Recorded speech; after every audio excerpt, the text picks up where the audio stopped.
Hello lovely people. I am intending to take this gilet off for this video. I'm just still acclimatising to the cold of this country. It's really cold in England. So hi, I'm Jessica and today we're going to be talking about making babies the rainbow way. Maybe you're curious, maybe you want one. Maybe you got sent this video by a friend or family member because you made a comment that made them suck their teeth like this. No worries, we don't judge you for not knowing everything and having all the answers. We're all constantly learning, so let's keep doing that together with this video on how to start a family when you're LGBTQ+. Firstly, hi! It's lovely to be doing sit-down videos again after doing lots of vlogs from our travels in Malaysia, and I really love having a YouTube channel that is so varied, where we can just kind of discuss important topics from a wide range of areas like chronic illness and disability to LGBTQ+ rights and parenting in lots of different ways, from those kind of on-the-go vlogs to chats about more serious issues or breakdowns like this one. Not me, I'm not having a breakdown. Although I do have a toddler, so you know, that does happen sometimes. I'm exhausted. Oh, you think I look fresh? No, this is an entire face of Estee Lauder makeup. It's just really well-made lies. Speaking of the light of my life, the apple of my eye, the adorable little face that greets me every morning with knock knock, I'm knocking on my door, I'm up. You know, it sounds for me, it is just as adorable as you think. Right up until it doesn't stop, even when you're trying to make him go to sleep. I'm breathing, you're breathing. So let's talk about children, families, and specifically how you might go about starting one as an LGBTQ+ person these days. Subscribe if that sounds like your kind of video. Personally, I feel so incredibly lucky to have Claudia and Rupert in my life, and the joy of being part of a family is something that everyone deserves, if they so desire, regardless of how they identify or who they love. But all too often, the idea of LGBTQ+ people wanting what cis-het couples have had for millennia is just a little too much for some to get their heads around. Bizarre. We have gay penguin dads.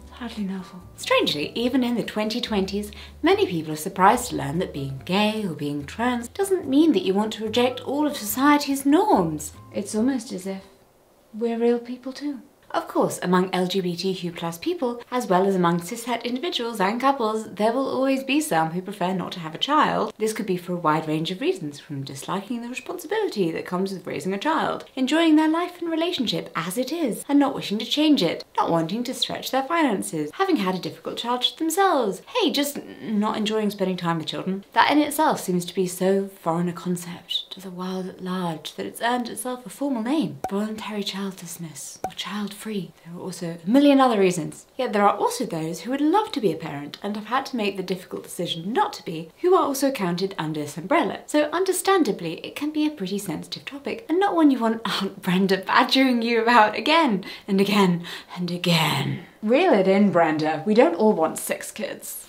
It could be argued that every animal has an evolutionary imperative to reproduce, to further their gene pool and make sure their DNA makes it into the next generation. We could also argue that the reason we find homosexuality within the animal species is to further the species. After all, that is how life has persisted on the planet for the last few billion years. But are we really no more than animals? I'm sure most people would like to think so. And is it really so unfathomable, with our big creative civilization-building brains and our notions of free will, we might not be able to make our own choice based on more than animal instincts? There are lots of reasons not to have a child these days: financial, philosophical, environmental, sociological. Hey, modern healthcare, work practices and living standards mean that we no longer need to rely on support from our offspring the moment we turn the ripe old age of 50. And so globally, the average number of children a woman has halved from 5 in 1950 to just over 2.3 in 2021. So don't let Brenda bother you. She's not the norm. And in the UK, the old adage of 2.4 children per family hasn't been true for about 50 years. Now it's just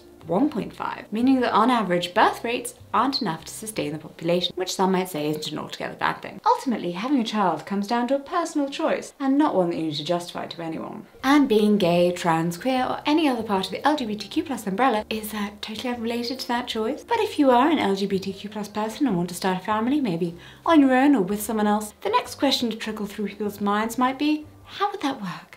The number one question people ask us. Nice to meet you. Oh, he's lovely. Was he IVF? Others are more, don't you need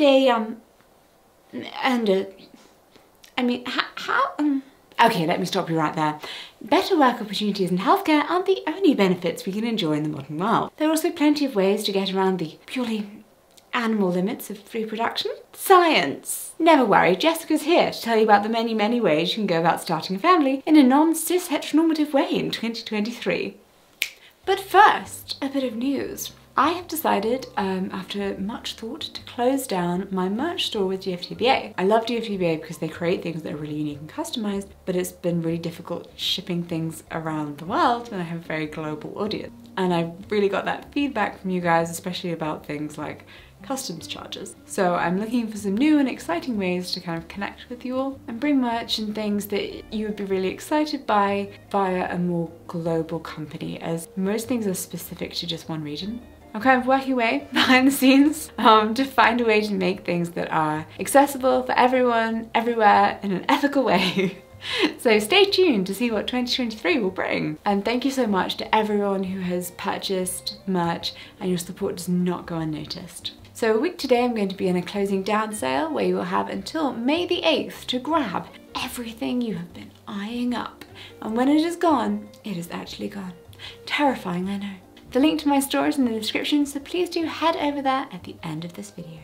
Reproduction 101. I'm a teacher now. In humans, the way to make a baby is for an egg cell to be fertilized by a sperm cell. In this, the physiology is pretty uncompromising. You can't just take any cell in the body and smush them together with someone else's, or else we'd just have babies popping out after every handshake and hug, which, big ew, I'm not okay with that imagery. It's not okay, that's going somewhere over there.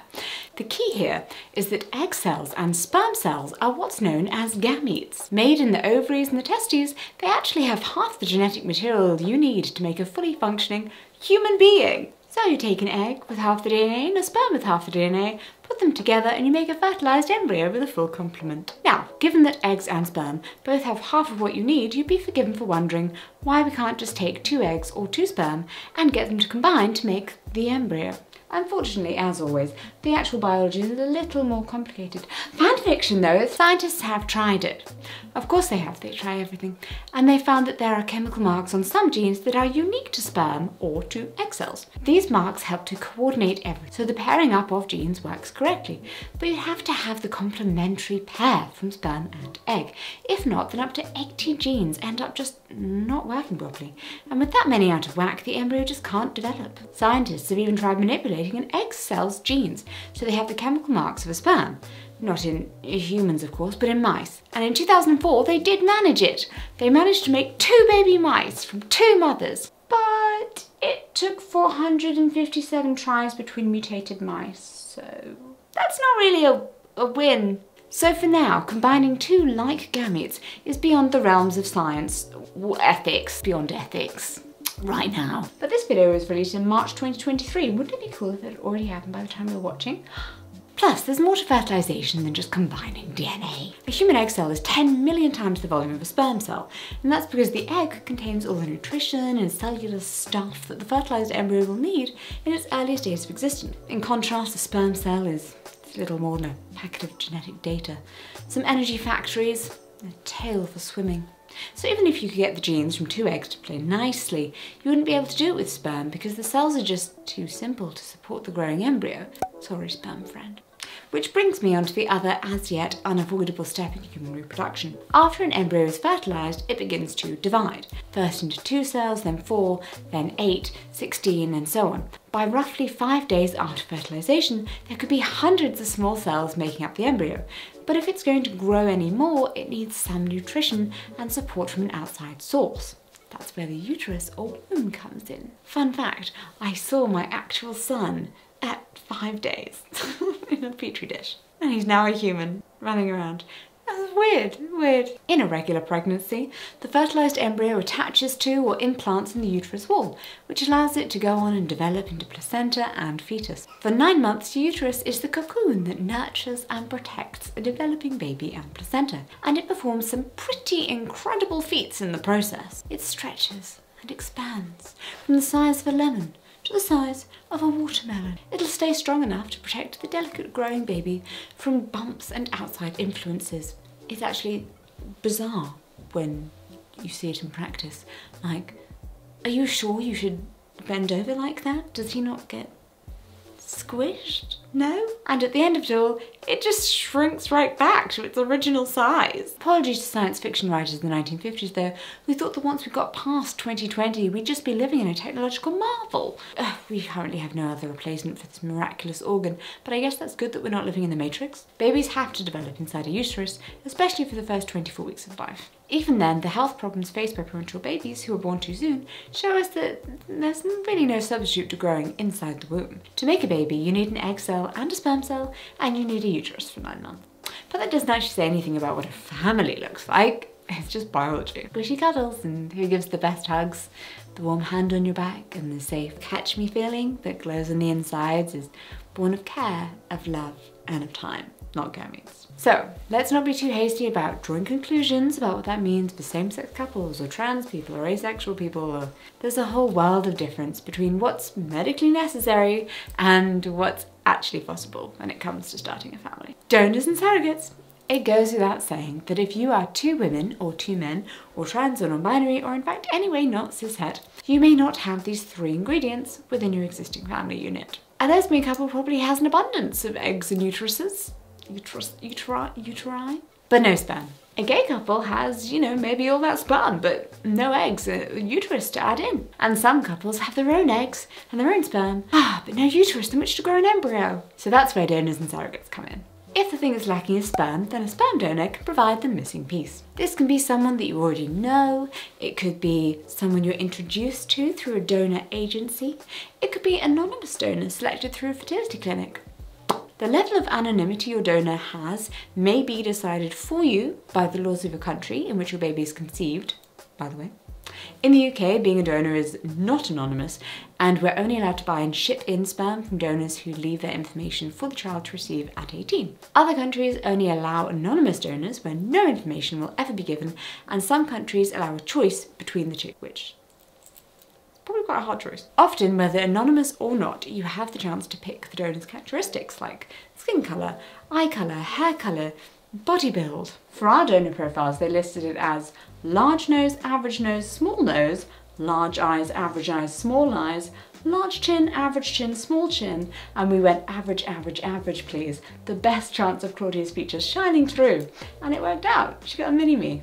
Although it's worth bearing in mind that genetics is a very complicated business, and you're not guaranteed to always get out what you put in. Whoever's donating the sperm, it's always a good idea to get the sample checked and screened by professional fertility specialists to reduce the risk of genetic disorders or infection. Also a good idea to go get yourself checked if you're making a baby the natural way. Just great to have all the information on what's going on down there. More power to you. Less common, but also possible, is having an egg donor if it's eggs that you might be lacking. This works in much the same way as a sperm donor, although the process of getting the eggs out is quite a bit more involved and intrusive, so they're a lot more expensive to buy. Eggs are more often donated to a known couple or individual, but they're all still screened and checked in the same way. Fun fact, our fertility clinic offers IVF at a reduced rate for people who donate eggs to other couples going through the process, but you do have to wait until another couple wants your eggs, specifically yours.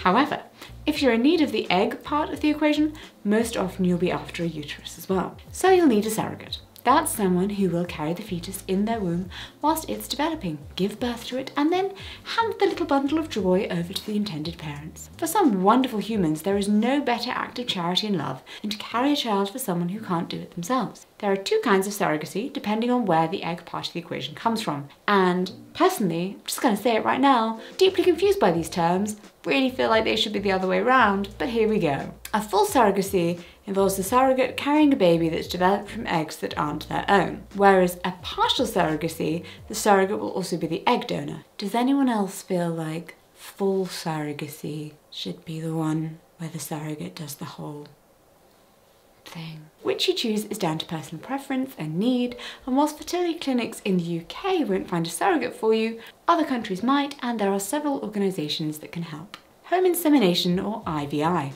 Now, I have mentioned fertility clinics a few times already, and that's because any deviation from the kind of cishet approach to reproduction is very likely to need the intervention of specialist medical scientists. But hey, we've all seen those Instagram adverts from lesbian couples who did it at home, so power to them.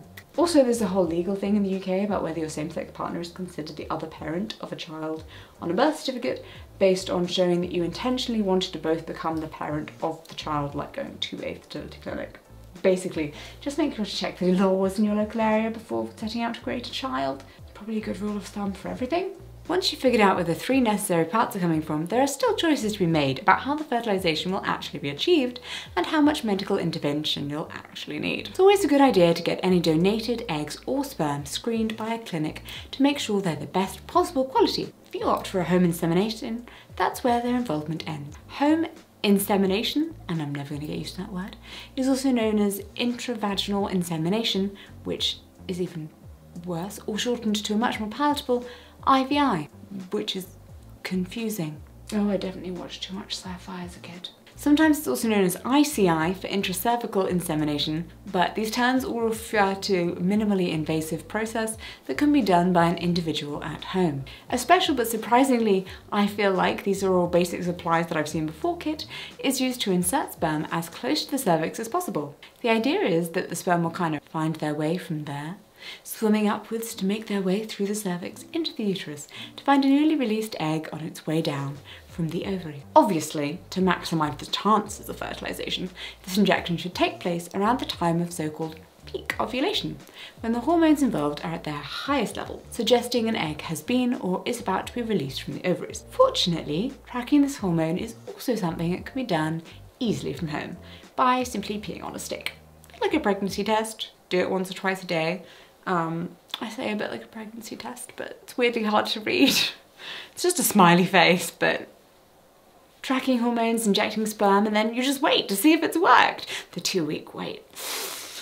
Or it kills you. In this, it's a pretty close approximation of the most common way of doing things at home, and so it carries with it a lot of the same uncertainty and risk of failure. Because yes, it's only once you're trying to have a baby that you realise all of those talks about not having a baby and all that time spent trying to avoid it. We're talking about a monthly fertile window that is this big and really difficult to track. Which, to be fair, is also why you have to work hard to avoid it. Bodies are so confusing. There's no guarantee that enough sperm will even make it through the cervix and into the uterus. If the timing of the egg and the sperm is off, I mean, there's a chance they could just be like ships passing in the night and fertilisation just won't take place. Even if it does, there's no guarantee that the fertilised egg will implant in the wall of the uterus and begin to develop into a baby. Typically, scientists say that most women conceive within 6 months to a year of trying, so you could end up going through this process several times before getting a positive result. But as frustrating as it sounds, this is probably the least intrusive and cheapest way to go about it, if this is something that works for your family unit. But it's not the only option. Intrauterine Insemination, or IUI. If IVI isn't for you, then a slightly more involved process is IUI. You can probably tell by now that fertility treatments really like their acronym. IUI stands for Intrauterine Insemination, and the main difference is where the sperm is inserted. Instead of in the vagina or near the cervix imitating intercourse, the sperm is inserted straight into the uterus, getting it closer to where it will ultimately meet a descending egg and need to implant. But the deeper you delve into the female reproductive system, the more complicated things get. So this isn't something that you're going to want to be attempting at home. IUI is carried out by a specialist at a fertility clinic. And since you're going there anyway for the procedure, they will often offer you additional monitoring to help make sure that the timing is just right for ovulation and that the lining of the uterus is in the best possible condition to accept the new embryo. And maybe some other upselling stuff, which, you know, isn't always great. But you know, being on a stick and then trying to work out your fertile window yourself is surprisingly hard, so. In some cases, the doctors may recommend using hormones to help stimulate the growth of eggs in the ovary, which will be delivered by injections at home or in the clinic over a couple of weeks following a menstrual period. It does increase your chances of multiples, but you're not going to end up with like 8 octuplets in there or anything. Don't panic. They'll use ultrasound scans of the ovaries and uterus to confirm the best timing, and then it all gets a little bit clinical. The doctor passes a thin, flexible catheter through the opening in the cervix and deep into the uterus. The sperm sample is then injected in through this catheter to be delivered straight into the uterus near the fallopian tubes to give it the best possible chance of encountering an egg on its way down from the ovaries. And then you simply have to wait to see if it's worked. Depending on your fertility and the individual clinic, IUI has a typical success rate of 10 to 20%. That means only 1 in 5 to 1 in 10 of these procedures work. And given that each try can cost up to £1,500, it quickly becomes an expensive option, bearing in mind that that price is very different, obviously, in different places. My advice, the important thing is knowing when to move on to the next option. if it isn't working, or ask for more tests. It's called a hycosi. Do it.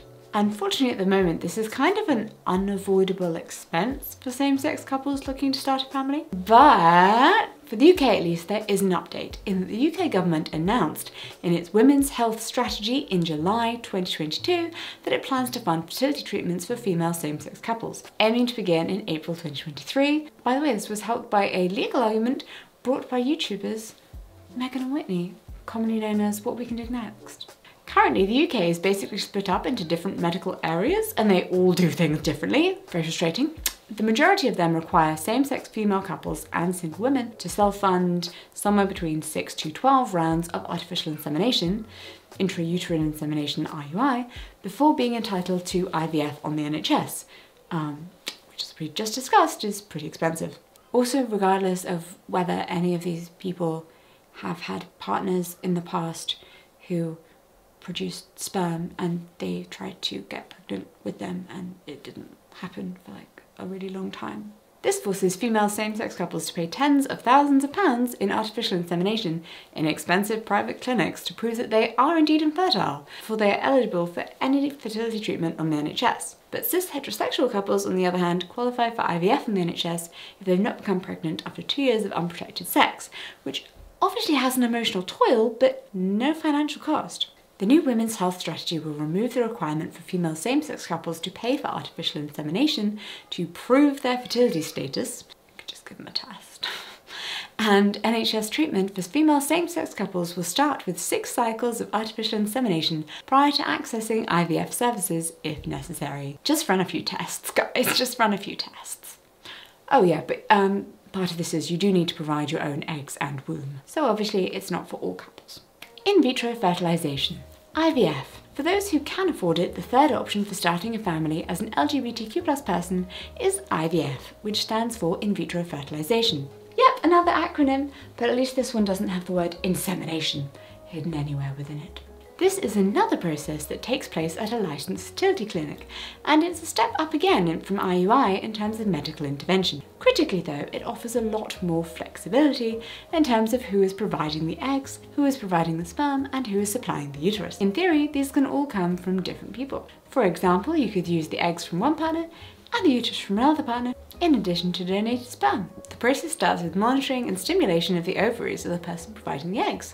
As with the stimulated version of IUI, they'll be given hormone injections to encourage as many eggs to grow at the same time as possible. Then, after a couple of weeks, they'll receive a final injection that will help all of those eggs to mature at the same time. But the doctors don't wait for them to be released into the fallopian tubes and then scoop them up. That would be messy and time-consuming. Instead, at a very specific time, after the maturing injection, they'll just surgically remove the eggs from the ovaries. Now this sounds pretty serious, but in reality it's quite a simple and easy procedure with a nice relaxing sedative, so you don't really feel anything or really be aware of anything going on around you. Then the doctor will use a very thin needle to hoover up each of the mature eggs from the ovary. At this point the eggs are taken into the lab and are checked before either being frozen for use at a later date or directly fertilised with sperm. This is where the in vitro part comes in, because instead of letting fertilisation happen inside the body, it's done in the lab.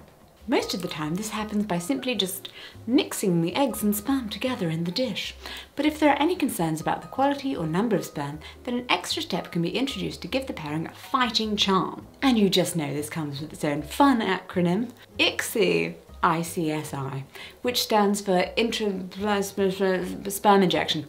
The embryologist takes the sperm and then, no, just none of this letting nature take its time, just, you know, we're busy. The doctors will then check on the fertilised embryos at different stages over the first few days to make sure they're dividing properly and grade them depending on their quality. At this point, the embryos can also be frozen or they can be transferred straight into a uterus. Boop, boop, boop. No sedation necessary at that point.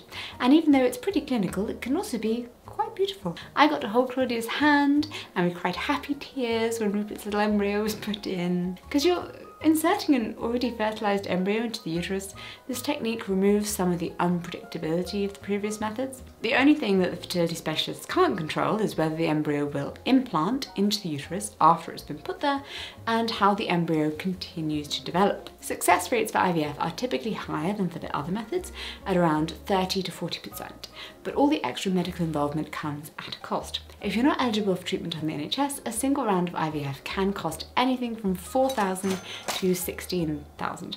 And I know it's wildly more expensive in some other countries and a lot less in some others. However, that success rate does mean that if there are no fertility issues within the couple, other than being the flavour of rainbow, then it can work out as cheaper to go straight to IVF, rather than having multiple tries at IUI, even though that's the cheaper option.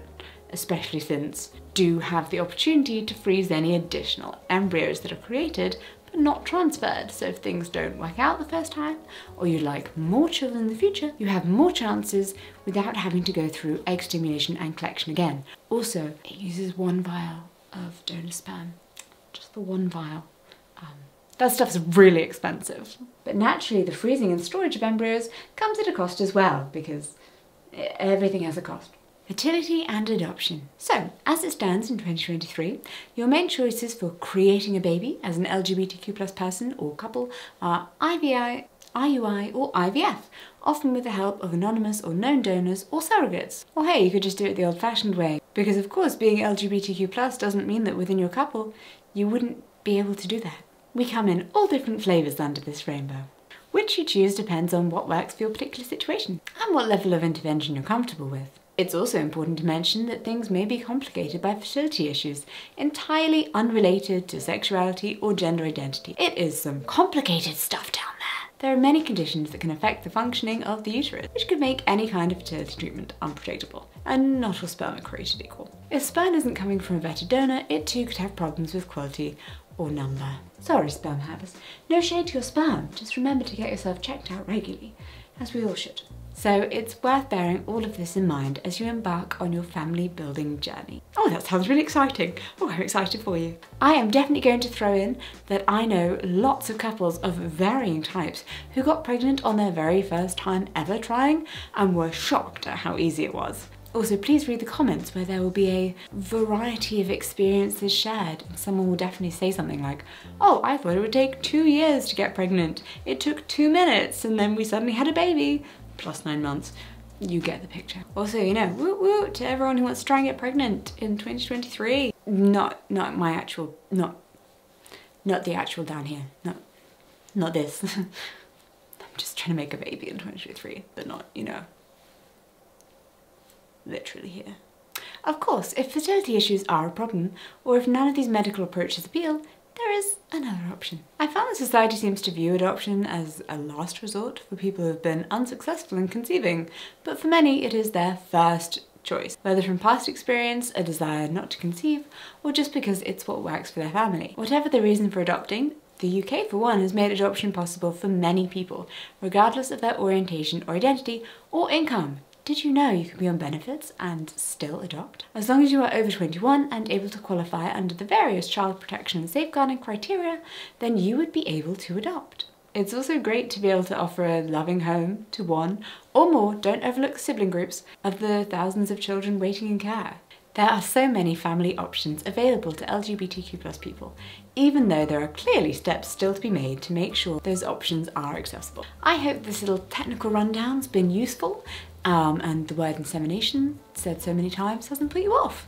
After all, the rewards of having a beautiful family massively make up for having to put up with medical intervention. Hey, to the extent that we often completely forget we didn't just create him at home one day.